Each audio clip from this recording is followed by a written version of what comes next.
With the holidays coming up and Christmas and Thanksgiving right around the corner, today we are going to do a large batch of yeast rolls, and I will share that recipe with you, and it is perfect for the holidays.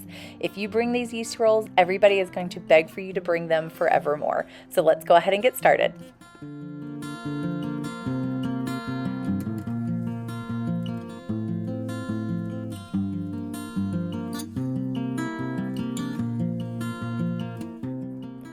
As fall is coming to an end and all of the leaves are falling, I find myself spending more time in the kitchen.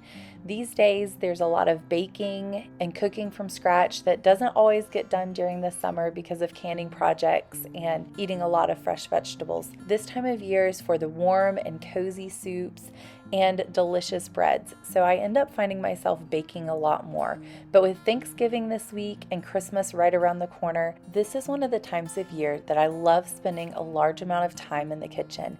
Baking fills the house with a warm smell that my kids absolutely love, whether it's yeast rolls, artisan loaves of bread, sandwich bread, focaccia, or even cinnamon rolls. We do a lot of baking in this house.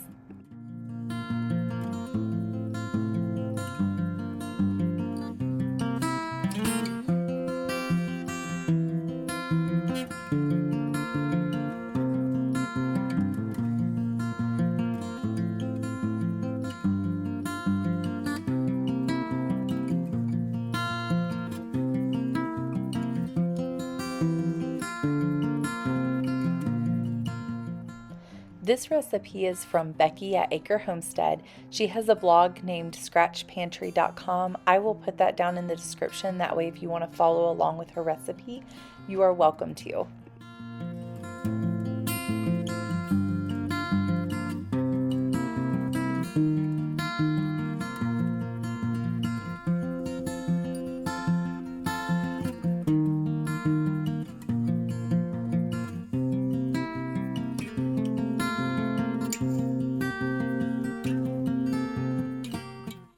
On this day, I made 2 double batches of yeast rolls, but I will list the ingredients like it is listed on scratchpantry.com, and that is for 1 batch of yeast rolls, it's half a cup of water, 1 cup of milk, 2 tablespoons of melted butter, and 2 tablespoons of honey.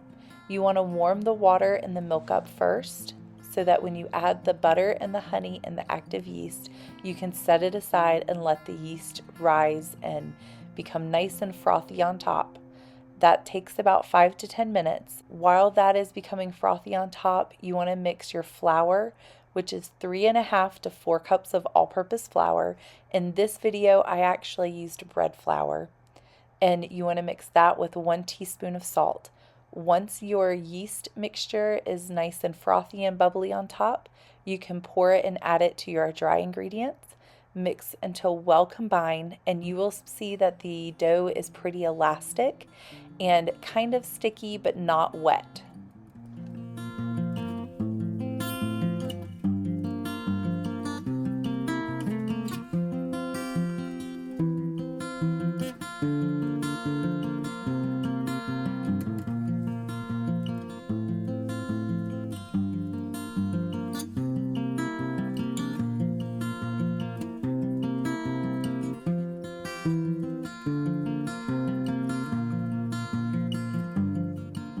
Once your dough is well mixed, pour it out onto a lightly floured surface to be shaped into a ball.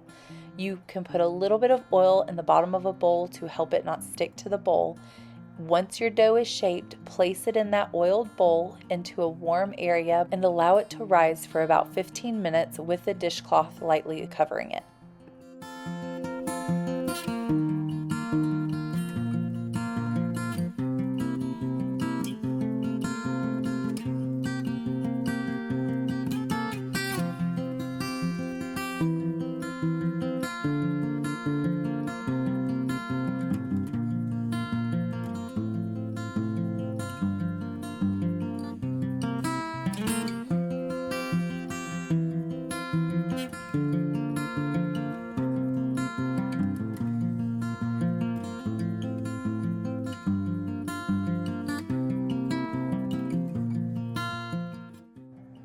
We are celebrating a Friendsgiving as well as Thanksgiving with family and friends. My goal for today was to make 2 double batches.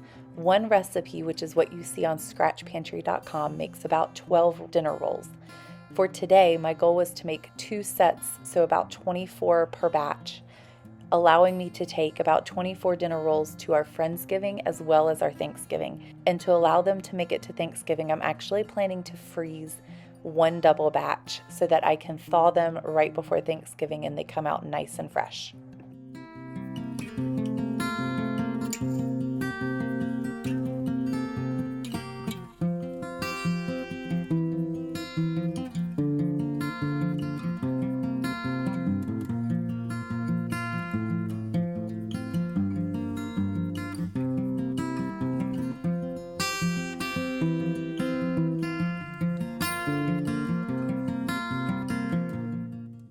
While allowing the first batch to rise and rest for 15 minutes, I got started on the second batch. And while I was doing this, I had many little eyes in the background watching as they patiently waited to get to join me in rolling out the dough. This is one of my kids' all-time favorite recipes, not only to eat, but also to help make. One of their favorite things to do is for me to put flour all over our island and for everybody to stand around it and enjoy rolling out the dough together.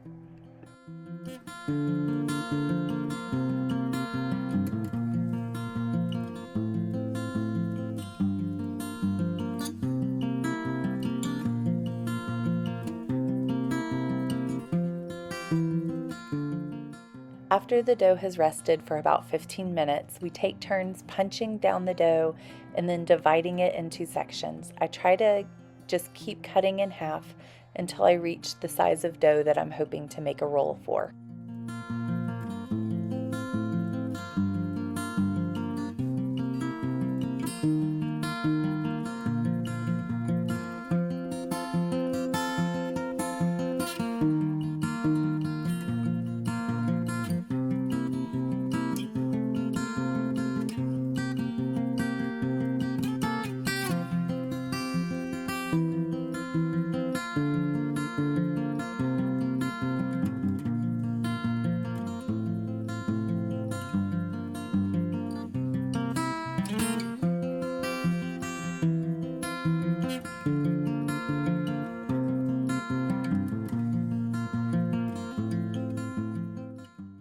To make the rolls into a ball shape, you want to pinch the dough and pull it up towards the center and rotate it and continue to pinch the dough at each ends and bring it up to the center.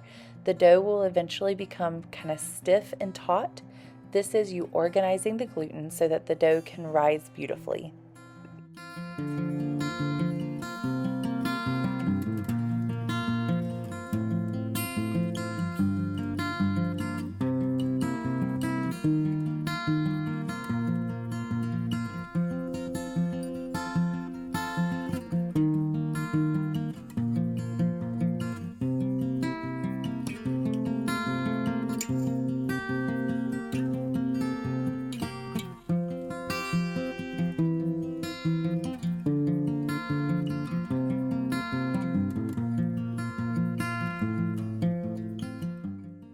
While the kids continue to help roll out the first batch of dough, I am shaping the second double batch so that it can rest and rise for 15 minutes.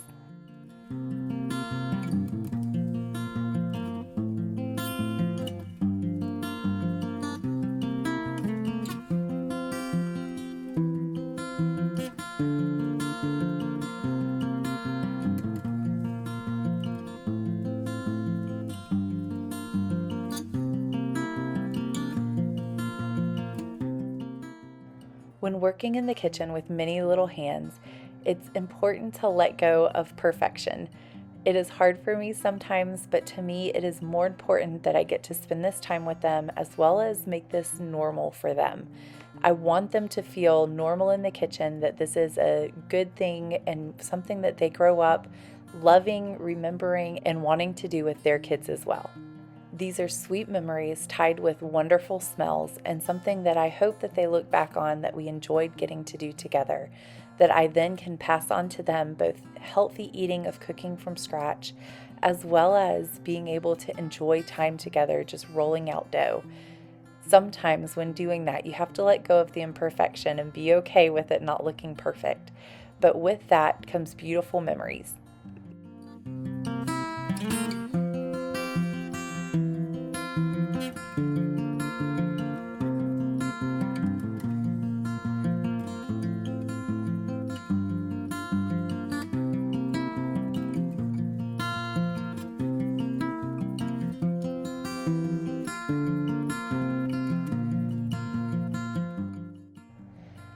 After we finish rolling out the first double batch, I take time to place damp paper towels over them so that they don't dry out, and we find a warm place to put them for another 20 to 30 minutes and allow them to about double in size. And then it's time to get started on our second double batch.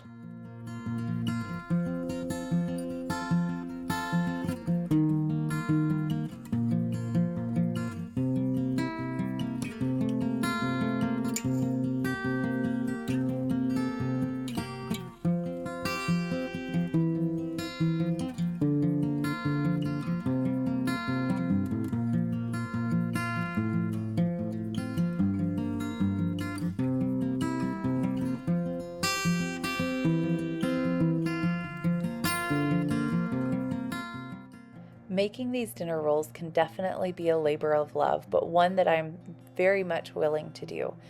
It can be very therapeutic, actually taking the time to roll out dough and use your hands to work with the dough. Although it's a labor of love, it can go by a lot faster if you have many hands to help.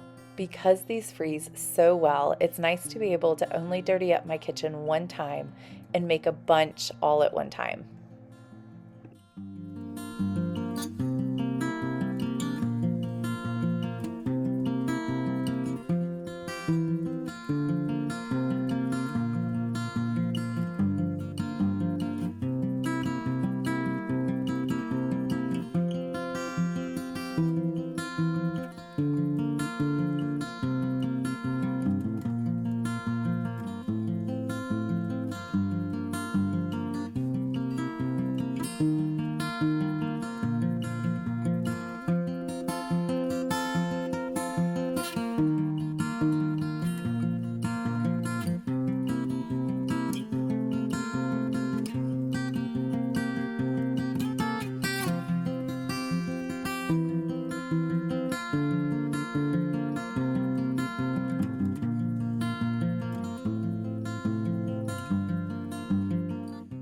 After about 30 minutes of the other first double batch rising, it is now time to put our egg wash on the rolls.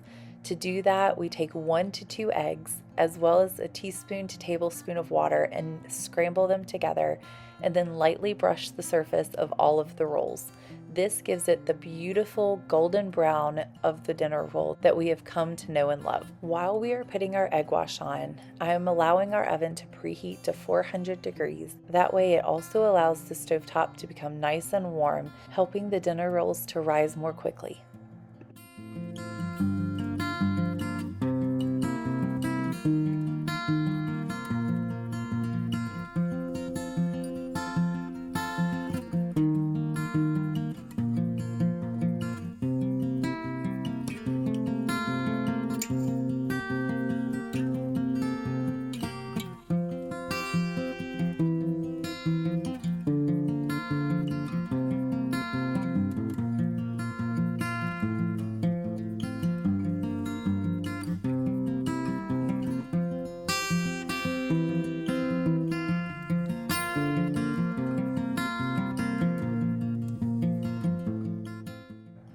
Once the oven is preheated to 400 degrees Fahrenheit, it's time to put the dinner rolls in the oven and allow them to cook for 15 to 20 minutes.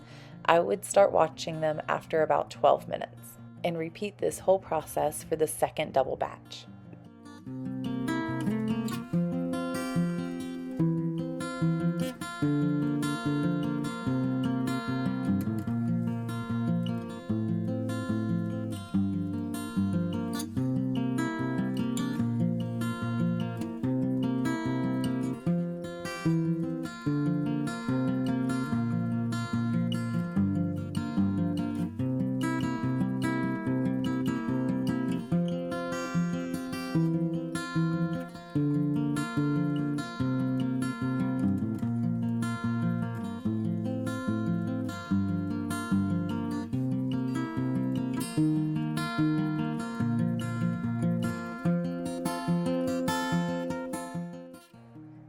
dinner rolls come out golden brown with a very soft center.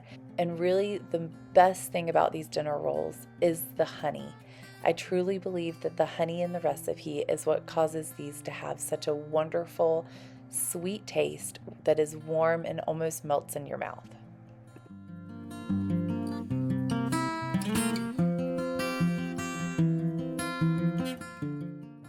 All of the dinner rolls turned out perfect, and we are ready for our Friendsgiving as well as our Thanksgiving.